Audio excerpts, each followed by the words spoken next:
Moi, il y a une question que je me pose en vous écoutant, et peut-être c'est l'occasion de passer le témoin à Olivier Lemoine. Olivier Lemoine, vous êtes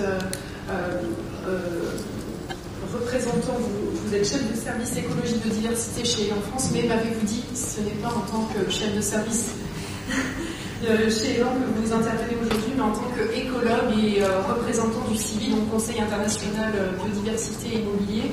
La question que je me pose, moi, c'est est-ce que c'est l'écologue qui peut garantir la prise en compte de la biodiversité dans le cadre d'un projet bâtiment? Quand on sait la complexité d'un projet bâtiment, à mon avis, il va falloir une sacrée formation pour s'approprier les enjeux du bâtiment et tous les enjeux de sa complexité. Alors voilà, la question est ouverte. J'espère qu'on aura l'occasion d'y répondre au moins en partie tout à l'heure lors des échanges. Olivier Lemoine, vous êtes nous proposez de présenter une méthodologie particulière, un label. Vous m'avez dit, quand on a préparé cette journée, enfin un label qui prend en compte la biodiversité dans le bâtiment. Donc, je vais vous laisser la présenter. Oui, enfin, on vous a présenté une démarche et on est totalement en phase avec cette démarche, parce que je dirais qu'elle est de bon sens dans le bâtiment. Mais pour répondre à votre question, c'est qu'un écologue tout seul, il n'y arrive pas. Il n'y arrive pas parce qu'il est trop faible, c'est un acteur faible qui ne pèse pas lourd par rapport aux acteurs, aux investisseurs immobiliers, tous les gens d'immobilier, aux acteurs lourds que sont même les architectes, parfois ils ont du mal à peser par des grands constructeurs, etc. Vous imaginez quand l'écologue arrive en disant il faut qu'on parle de biodiversité. Donc l'écologue, il n'a pas de poids, il n'a pas d'outil. Et ce que je vais vous présenter, c'est un outil pour renforcer et valoriser la prise en compte de la biodiversité, qui est un outil qui s'appuie sur des bases techniques et opérationnelles. Enfin, tout ce qu'on a dit ici est repris dans Biodiversity, et néanmoins, il n'y a pas de norme encore établie, puisque c'est un référentiel, c'est un label de méthode, de démarche, où on laisse la liberté totale, dans l'esprit qui a été notamment évoqué par Barbara, de laisser les concepteurs déployer. Donc c'est d'abord un outil. C'est pour donner du poids à la biodiversité dans les projets, c'est un outil de revendication d'une pondération de ce sujet-là, et enfin c'est un outil de concertation, c'est pour pouvoir parler de biodiversité entre nos spécialistes. Les écologues, ils ont cette difficulté, c'est que dès qu'ils se mettent à parler de Martinet, on rigole, enfin, je développe un projet immobilier important, pourtant enfin, Marc a bien déployé toute l'importance. Et donc, il faut qu'il s'appuie sur des éléments, des critères, des indicateurs comme on l'a vu. Et donc, à partir du moment où il faut avoir des points pour avoir le label, et bien on commence à accorder de l'importance au Martinet. Alors, je vais vous présenter, on va revenir rapidement peut-être un point de vue sur les sujets, les enjeux, on l'a vu, sur le référentiel, puisque ce label s'appuie sur une grille très très très précise. Le label qui est en fait la récompense, la valorisation ou la valeur ajoutée donnée à la biodiversité, et enfin l'association qui l'a déployé, qui le porte au Conseil international biodiversité et immobilier. Alors, il y a, en plus de ce qui a été dit tout à l'heure, il y a une vraie demande de nature en ville. Enfin, je pense que ça, les citoyens, la nature elle a du sens. Il y a un propos que moi j'ai l'habitude de développer, on parlait des aménités, je vais vous faire le coup de la biophilie. Qu'est-ce que c'est la biophilie? C'est un grand écologue américain, Edward Wilson, qui a dit que les hommes venaient de la nature. Depuis 200 000 ans, ils se sont sélectionnés, évolués dans la nature, y compris avec des pressions sélectives qui ont pu mettre en avant leur caractère d'empathie avec les choses vivantes. Vous imaginez, quand on était homme préhistorique, si on ne connaissait pas les plantes, si on ne savait pas que les lions sortaient chasser à la fin de la nuit, on perdait ses enfants, on crevait, etc. Donc les hommes ont découvert depuis très longtemps, se sont fabriqués dans un rapport avec le vivant. Maintenant, on est devenu être agricole, être culturel, être industriel, etc.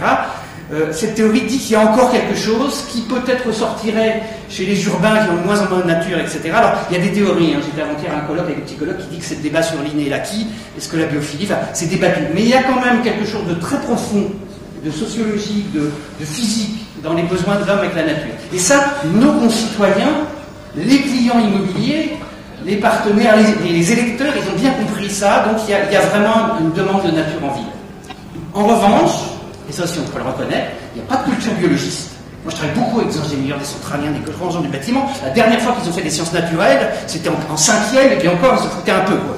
Donc ils sont devenus, ils sont très forts en maths, en physique, etc. Mais ils savent plus ce que c'est qu'une espèce, ils savent plus ce que c'est que le vivant. Donc il faut redonner, et ce référentiel, il donne de la culture un peu technique, hein, horticole, naturalistes, écologistes, à des gens qui travaillent dans l'immobilier. Et il n'y a pas de réglementation, et je répondrai un peu à votre question. Moi, je trouve que quand on est dans le cœur de l'îlot urbain, dans le cœur du code de l'urbanisme, on a décidé de construire, qu'on propose à des élus de construire les logements qu'ils doivent construire, il ne faut pas encore qu'on rajoute, je dirais, de l'interdit sur la protection de la nature. Par contre, il faut qu'on crée de l'envie de faire du qualitatif vis-à-vis de la biodiversité. Vous voyez ce que je veux dire? Donc, le label, il est plutôt sur une incitation à faire du qualitatif plutôt que sur du réglementaire. Alors, sur l'argumentaire, juste un petit point, dans le CIBI, il y a des foncières immobilières, il y a des grands constructeurs, il y a des grands groupes, etc. Qu'est-ce qui les intéresse derrière tout ça? C'est notamment les bénéfices socio-économiques. Des bailleurs sociaux, je pense que qui peut être intéressé, c'est ces bénéfices socio-économiques. C'est pas tant les fonctions écologiques, c'est le fait que, et je vous recommande ce document, là, The Economics of Biophilia, que par exemple, dans des bureaux, il y a de la biodiversité, c'est peut-être ça la biophilie, il y a 10% de moins d'absentéisme. Donc un bureau, des actifs immobiliers tertiaires en région parisienne, s'ils ont de la biodiversité, ils vaudront plus cher que des bureaux où il n'y a pas de biodiversité. Ça, quand on est foncière cotée en bourse, ça interpelle. On change un petit peu de discours. Même chose pour les hôpitaux, mais je crois que ça a été cité tout à l'heure. Alors, donc, de quoi parle biodiversité? Il parle bien évidemment de biodiversité, mais il parle d'abord de biodiversité au cœur de la ville, pas tellement dans le périurbain, on parle dans les zones, dans l'îlot bâti, dans les grosses opérations de construction, etc. Donc, à la fois dans le neuf et dans la rénovation, et il a une dimension notamment sociale, paysagère, paysagiste, je dirais, de jardin, et une dimension scientifique, naturaliste, écologue, etc. Donc l'idée, c'est d'apporter ce sujet, avec force, ce sujet de la nature en ville. Alors, vous m'avez fait un PDF, vous m'avez cassé tout mon effet. Parce qu'au départ, j'avais juste mis les espaces verts, et puis espaces verts végétalisés, ce qui était en noir. Donc aujourd'hui, quand on parle de biodiversité, dans les marchés de travaux, moi je dis toujours, les espaces verts de la biodiversité, c'est le sous-lot du marché de VRD. On est bien d'accord, Carrie, vous l'avez dit, à la fin quand il n'y a plus d'argent. Or, si on regarde, nous, la manière dont on a parlé dans cette réunion et dont le rappel biodiversité on a un peu anticipé tout ça, c'est que tous les sujets qui sont en haut, qui sont des sujets techniques, etc., la question du plan masse avec l'architecte pour parler des continuités, c'est un vrai sujet, quand on est dans une trame verte et bleue, ou la question en bas, ce qui est plutôt social, la notion de bien-être en relation avec les gens qui commencent à se poser la question de l'usage des bâtiments, c'est aussi d'éducation à la nature par rapport aux enfants qui seront logés dans l'habitat social, etc. C'est aussi des vrais sujets qu'on peut se poser quand on est, par exemple, dans la programmation. Alors, en plus, on a des innovations.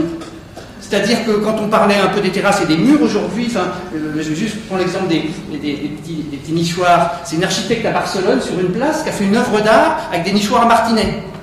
Il y a une innovation dans le design, il y a une innovation dans les pratiques sociales, il y a une innovation dans ce qu'on appelle par exemple les brown roofs, c'est-à-dire je suis désolé, mais je pense que c'est quand même. D'accord, c'est des toits sans terre, c'est des toits quasiment caillouteux, mais qui sont destinés à faire des biotopes pour les insectes et qui n'auront presque pas besoin d'entretien, puisque ça ne poussera pas, il y aura juste quelques espèces sauvages. Il y a des barres urbaines, etc. Donc il y a tous ces éléments qui commencent à arriver. Ça parle d'un boulevard qui s'ouvrait et qu'il faut. Alors, l'idée, c'est donc d'avoir un label, un outil qui est issu d'une capitalisation d'expérience, c'est-à-dire de gens qui étaient à la fois des concepteurs, qui étaient à la fois des constructeurs, qui étaient à la fois des exploitants de patrimoine, en disant il faut qu'on valorise le travail qu'on a fait. Alors, ce label s'appuie sur un référentiel. La force de ce référentiel, c'est qu'il s'adresse à l'ensemble des acteurs de l'acte de construire, en les valorisant et en leur donnant des règles du jeu. Ce référentiel se structure autour de 4 axes. Le premier axe, c'est l'axe du maître d'ouvrage, c'est l'axe du programme, c'est l'axe de l'envie de faire, c'est l'axe des moyens qu'on va se donner pour faire, aussi bien d'ailleurs dans la conception que dans l'entretien. C'est la volonté de faire et très associé à cette volonté de faire, parce que ça ne coûte pas très très cher la biodiversité. Par contre, il faut avoir compris, il faut connaître. Il faut connaître son site, il faut connaître les enjeux, je pense que tu l'as bien montré, etc. Donc c'est l'axe de la connaissance et de l'engagement. C'est l'axe du programme, etc. Et si on n'a pas cet axe-là très fort, la méthode que vous avez déroulée, elle se dégrade, elle se décline, et finalement on fait un peu d'amis, l'écologue. L'axe 2, c'est l'axe du projet. Là, je me tourne vers ma voisine de droite, j'espère que ça vous conviendra, c'est l'idée que tout parti architectural, avec son site, son programme, son budget, peut avoir une réponse en termes de partie biodiversité. et qu'on puisse l'argumenter. Qu'on fasse une rénovation d'un immeuble haussmannien dans le 16e, on va travailler sur les Martinets, ou un hôtel en Thaïlande au bord de la mangrove, il y a forcément un parti biodiversité qui peut être très engagé, très différent. Et ça, c'est l'architecte qui a ça dans les mains en fonction de ce que les écologues lui auront dit dans le diagnostic, etc. L'axe 3, c'est l'axe des écologues, c'est l'axe un petit peu de la surveillance. C'est un axe où, on pourra y venir si vous voulez, mais il y a un élément de mesure du potentiel écologique avec une formule qui mesure le potentiel écologique qu'on n'a pas inventé, qu'on a repris un grand écologue suisse qui s'appelle Guy Berthoud et qui décrit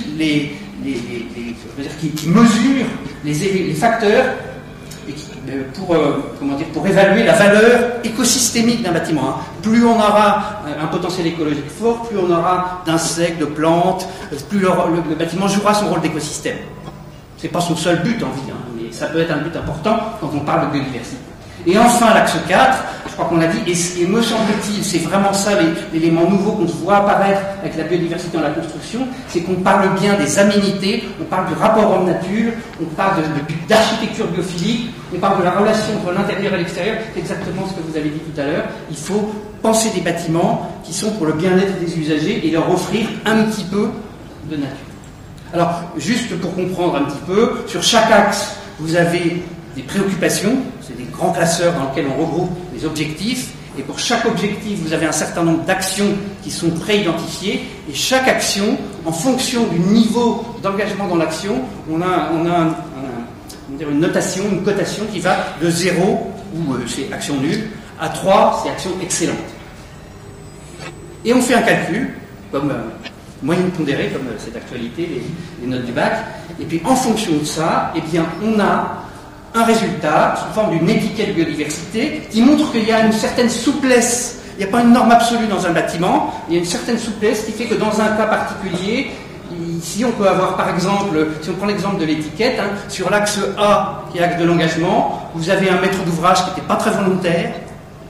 En revanche, vous allez tomber sur une équipe d'architectes et de paysagistes qui ont fait des choses extraordinaires, qui sont un peu éclatées, donc qui sont super dans le parti écologique. Bon, comme le parti écologique est fort, on est plutôt bon dans le potentiel écologique. Et en revanche, on aurait probablement mieux pu travailler la valeur des usages, ça nous fait plaisir dans l'esthétique, mais on n'a pas tellement travaillé la dimension sociale de la biodiversité. Parce que pour avoir le label, il faut avoir un A minimum, donc un niveau d'excellence dans un des axes, et pas de D ni de E, c'est-à-dire pas de médiocrité dans aucun des axes.